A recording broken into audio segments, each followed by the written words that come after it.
I got throttled at 20 minutes in the last one. We're talking about the city as a work of an artwork, an object of art and totality, contrasting to the notion of the city as a functioning ant-heap, a thing that functions or does not function or does not live up to its functioning. But what are we, especially when we look at ancient cities, what are we looking at in terms of a city as a thing of hovering above it in a god's eye view, looking down, bird's eye view, plane's eye view, helicopter eye view? What are the elements? What are the little algorithms? Just like we're looking down at an ant farm. Oh, I get it. This is beautiful. It's beautiful in its complexity and its simplicity. Looking at the ancient cities, in this lecture, let's look at simplicities. Oh, it's a beautiful work of art. This is what emotion, aesthetics, more or less these intuitive responses to a city are a response to the simple effects. The first time in Paris, oh, the light, the air, the buildings. First view of New York City. I remember coming in from going to graduate school, coming into in New Haven, then from rural Minnesota, Minneapolis, tiny little cities on the plain, and immediately thinking at night after going down for a project, oh, this is a city of dorms.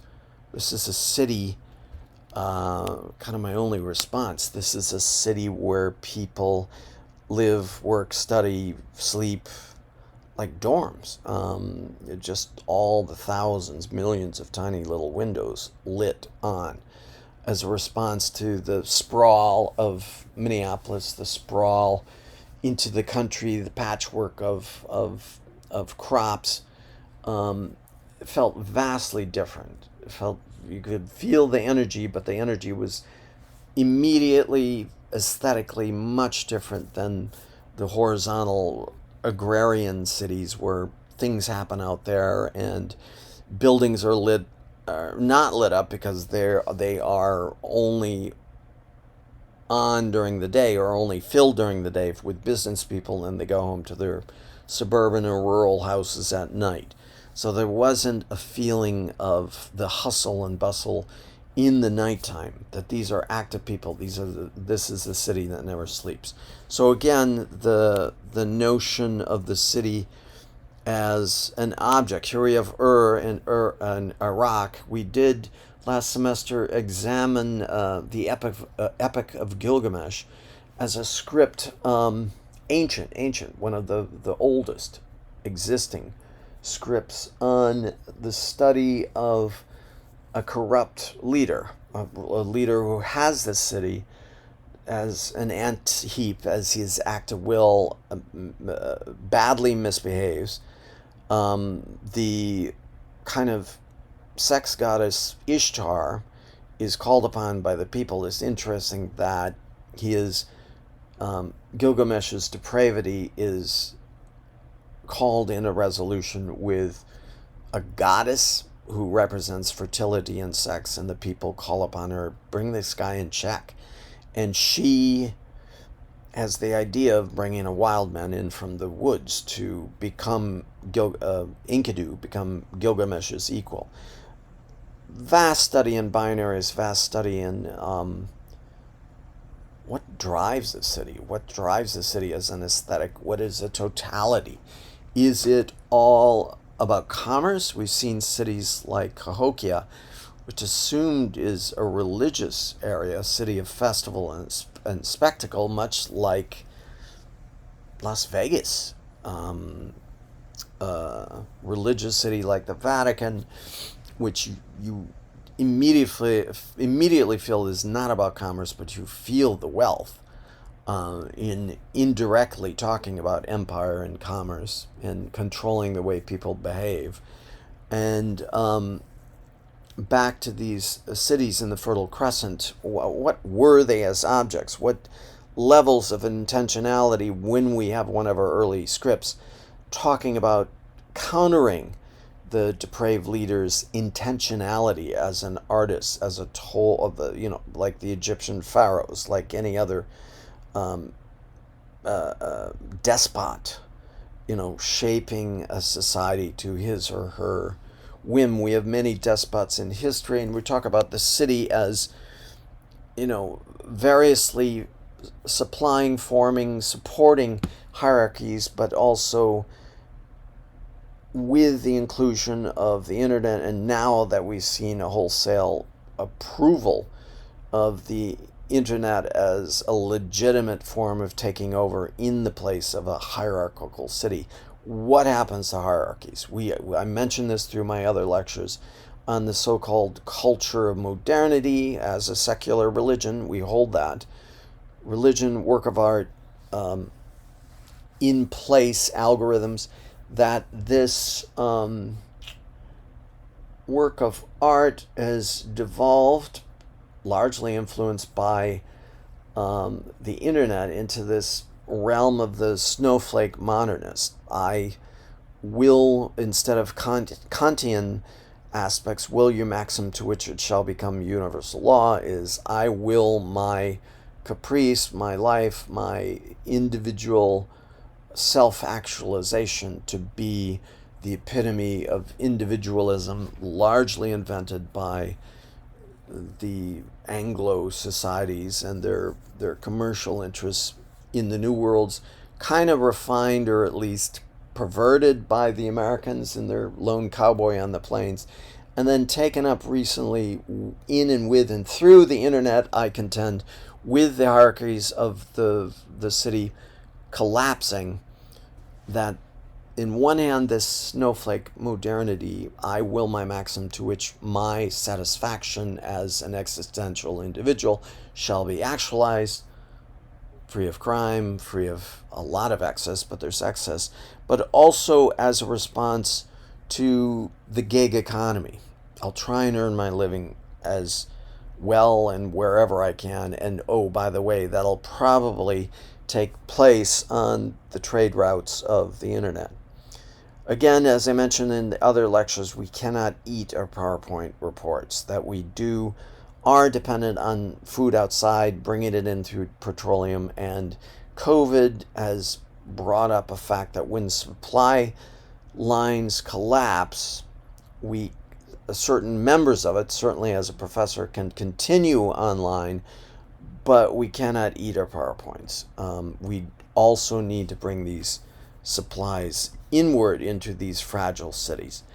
Organic and plant, a dialectic. To which the citizens of complained to Ishtar, the fertility sex goddess, bring us a solution to the despot, who essentially made a doppelganger of a wild man to bring in the city. They fought for a day, then they became fast friends, and then so fast that when Enkidu, the wild man, died, Gilgamesh had learned his lesson as kind of a steward of his city and mourned the death of his friend, his only friend. And the role of Ishtar is perhaps representing older matriarchies before cities, before the domestication of plants and animals. This makes a very interesting reading on that script. Organic and planned. So we have the older cities, the fortress cities, the citadel cities, the cowpath cities, the even Catalhoyuk as kind of right angles, but organically encrusted like termite heaps. We see this in contrast to then Miletus, which is one of the first gridded cities by the Greeks, and the Roman military city, which took this concept and ran with it for a long time. We do see a contrast in Italian cities between Etruscan hill towns, Fiesole, as opposed to Roman military towns. It was a retirement town for soldiers, Florence. Grids as opposed to citadel winding paths. Venice is a winding path also designed out of defense. If the enemy entered, it was very difficult to take the city as a whole. Cities as grids or organic form are both interesting from overhead. We tend to get more bored with the Voisin plan of Corbusier in its brutalism, its brutality, slabs, grids, a lot of parks, which are supposed to be collectively experienced, but we feel, as in the Pruitt-Igoe project in St. Louis, that by belonging to everybody, it belongs to no one. And thus it came down. Human natural world, we have topographies, climate, water supply, big factor in the cities right up until still are, but up until the end of the 19th century, with getting appropriate infrastructure, largely water and sewage, out in our larger cities. And thus certainly the biggest word in the creation and sustaining of Rome is water, plumbing in, plumbing out. Building materials and technology, what's permanent, what's not permanent. Many of the cities in the tropics, Mesoamerica, Tikal, Angkor Wat, Cambodia, many sort of lesser informed archaeologists, certainly before LiDAR satellite photography, read city as a work of art, looked down at these large temple complex and said, oh, did everyone live in the temples? No. Vast miles, these wood and straw huts existed. The temple complexes were center spectacle, religious, ritual centers. Same with Cahokia in the Mississippi Valley civilizations, who it is thought paid greater suzerainty to the Mexican cities. Economic, political, religious, defense, aesthetic, leisure. We're talking about aesthetics here. How can we make a snapshot of a city? Why is it actually even exciting to go to a ruined city in Mesoamerica? Like, I've been to Uxmal, Chichen Itza, Coba, Sale. I've never been to Tikal, but these are beautiful cities as art objects, as sculptural objects. Angkor Wat, been there a couple of times, amazingly beautiful place. Miletus, we hear, Purene, plan around precincts and zone, hierarchy and city form, public building. So in this lecture, we have all the algorithms. Algorithm in New York City, pre and post-COVID, is largely the spectacle of empire. But now, as the empire declines, and to a certain extent multiculturalism is a criticism of that empire, you also have to realize these cities, these spectacle cities like New York, London, Paris, also financial centers, are driven by spectacle. Last Friday night, wonderful warm Friday night, went out through the East Village. Streets were packed with people who seemed not to even know that there was such a thing as COVID and COVID quarantining. People were this close to each other, and it seemed to be back business as usual. Miletus, interesting city, gridded city. These are Greek cities. As you notice, the theater plays an important part in an age of furthering the spectacle city. These were the television and the internet of those days. The scripts were worked out. So these were extremely important.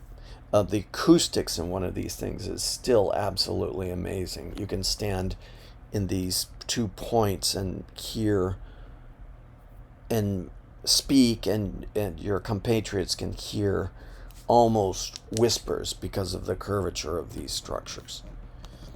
Roman planning, Timgad, grid, Cardo, north-south, commercial street, decumanas, east-west commercial street, sort of large crosses, Forum, theater, baths, library, the spectacle aspects of the city, not to be ignored. And there's a visual unity. There's, even as the city as a work of art, that can never be perceived by a flying machine or a bird or whatever.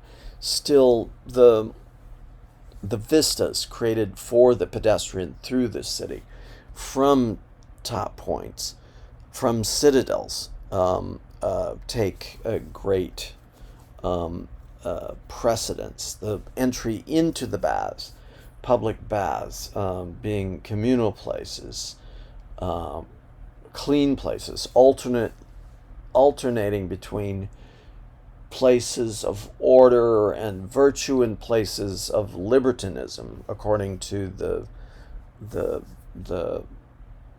idea that the theaters often portrayed the satire, the morality, the reflection of what was going on in the society, and the stadiums had blood sports, horse races, breads and circuses where they'd actually throw the bread up into the audience. Blood, incredible human cruelty and carnage. And this was a contrast to the more literary places. And certainly if you're into Greek drama and the satyr plays and the comedies, these were places of reflection, very reverent, secular places, not really though, of reflection. There's a visual unity. One of the most famous citadels as an art object with winding sort of vistas is the Acropolis. I've been here. You enter from that general processional there. It does read like a Cubist painting. We see this part, then we see that part, we see this part. The paths direct you separately. Then when you reach the open areas, you're free to walk. You can perceive ceremonial axes and all of that, but it is amazing. And we can see how Athens and Rome still developed organically during their imperial phases. I contend, again, also America developed organically. The Roman grids were applied on most American cities. A few exceptions, Boston. One of the first was Savannah, Georgia, as a way of ordering this new tabula rasa. But during the rise of empire in America, this was part of an ascendancy to tell visitors, tell their citizens, hey, there's some sort of order here, and so forth. This, of course, was destroyed by tribal herding, hunting and gathering, rough agrarian people. So these grids and the city as an art objects were disrupted. A barbarian invasion, fall of Rome, and so forth. The development of that world out of that disbanded chattel slavery, but replaced it with another type of, let's just say, religious slavery, where the cathedrals, the infrastructure, the building projects, the agriculture took place as a form, a promissory note to an afterlife. That as Constantine realized, the kind of algorithms in Christianity worked well to replace chattel slavery in motivating people to do things that they would be inclined just to remain herdspeople and unruly, anarchic, agrarian people. So the notion of monotheism sort of developed out of Judaism, moving into Christianity, and then finally Islam, is a response to somehow tapping into the labor, the industry, industry, the entrepreneurialism, this notion of building empire. We saw upon the collapse of the Roman Empire living under polytheistic forms, we see the monotheism of the Franks, the kingdom, the Holy Roman Empire in Germany, that the church became the infrastructure builder, the hierarchy. The hierarchy forms with this sacrifice. We read in Christianity, great sacrifice toward the promissory note of paradise after you die later. Hierarchy made able by very low literacy rates, that people would not question these transferred ideas over time because they could not read. McLuhan, Doug Rushkoff would talk about that hierarchy, that cities, societies, agrarian feeds into societies, cities as ant heaps, depended upon illiteracy. We see that flipping around, whereas in the interior, the kings, the emperors, the priestly class, these other people had the means to literacy. And we saw this in the 1,000-year-old growth, strangely, 1,000 years later, after roughly decline of things Roman Republic, there was the ascendancy of the university as an organ to support this hierarchy and in some ways challenge it. And here we are, the king, the hierarchy, the form. Again, cities dependent upon this hierarchy. Open question during internet with this sort of gig economy. People get their jobs directly online. They're able to do their little PowerPoints online, talk, get paid, but still they're within a pseudo-secular sort of structure of jobs, job getting, medical professions, services, but then in capital, finance for its own sake, analyzing finance for its own sake. We can see, just as chattel slavery of Greek and Rome depended upon 1/3 of its members to actually provide the caloric value for services, when they did not have robots, machines, industrial processes, so too did the medieval Europe.